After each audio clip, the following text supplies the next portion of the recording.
Hi, everyone. I'm Anna, and welcome to today's message, Avoiding Judgment and Condemnation, from Matthew 7:1 and 2. Do not judge, or you too will be judged. For in the same way you judge others, you will be judged, and with the measure you use, it will be measured to you. A specific teaching, a reading in the Bible about judging others.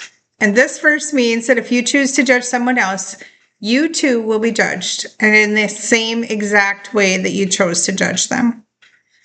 This is part of Jesus' Sermon on the Mount, where he taught his followers the ways that they should live and where he warned against the poor human behavior. The purpose is an instruction from Jesus on the importance of self-reflection and a reminder to check yourself before choosing to judge the actions of others. The message is clear. Choose understanding, accountability, mercy, and humility, because we will stand face to face with God one day and reap what we have sown.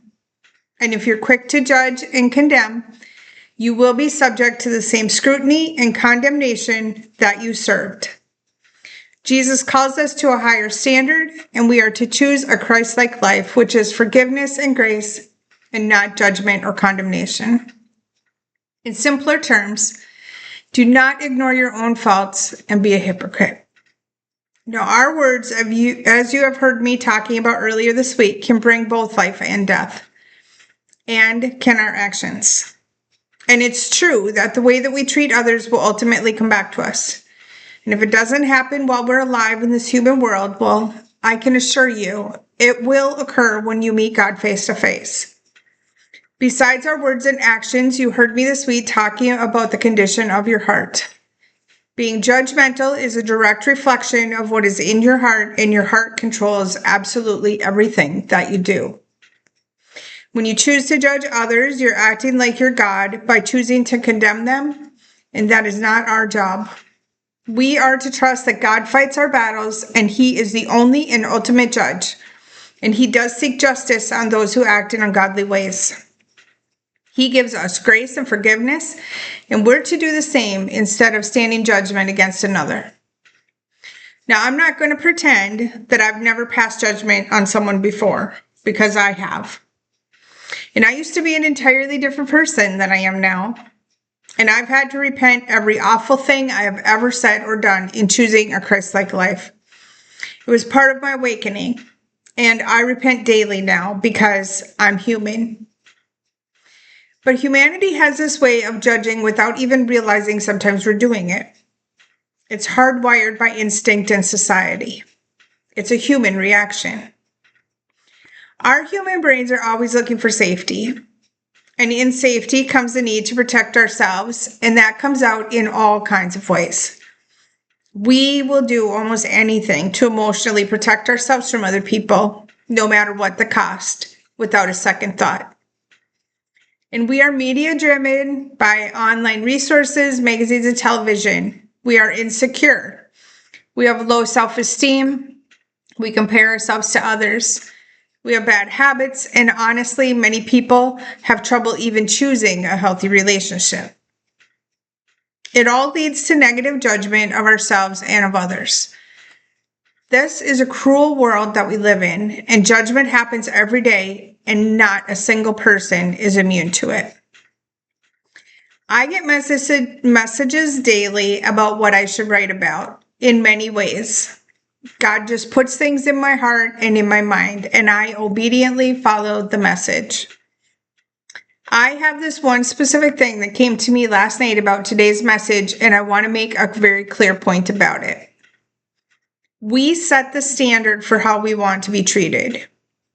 People will act toward us exactly as we do toward them based on what we accept. And that is a challenge. If you're acting in any way that you don't choose to be treated, and someone comes along and gives you some of your own medicine, well, you deserve it. We all do. And choosing to be self-aware will stop you from doing that. I can attest to it because I had to do it.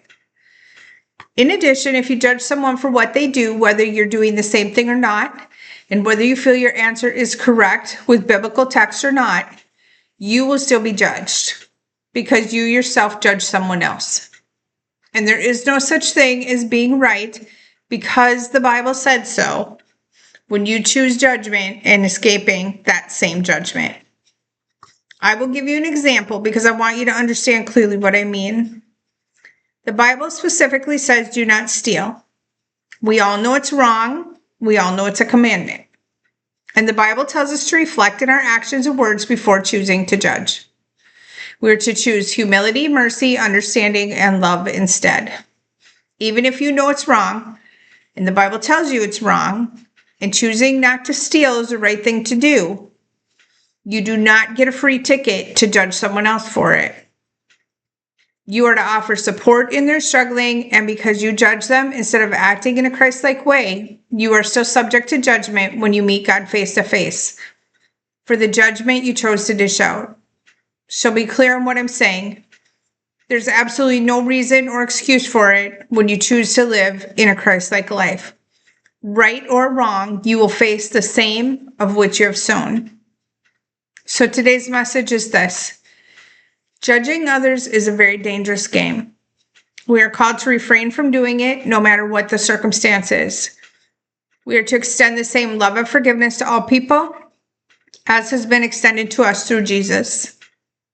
Today, choose to reflect the character of God and choose transformation in grace. Be humble and compassionate. Choose unconditional love for God, for yourself, and others in everything that you do and say, unless you choose to receive the same. Love, my friends, is the answer. If this resonated with you, please like and share my post. And thank you for your donations to My Divine Mission and for helping me to keep my messages alive. I will see you next time.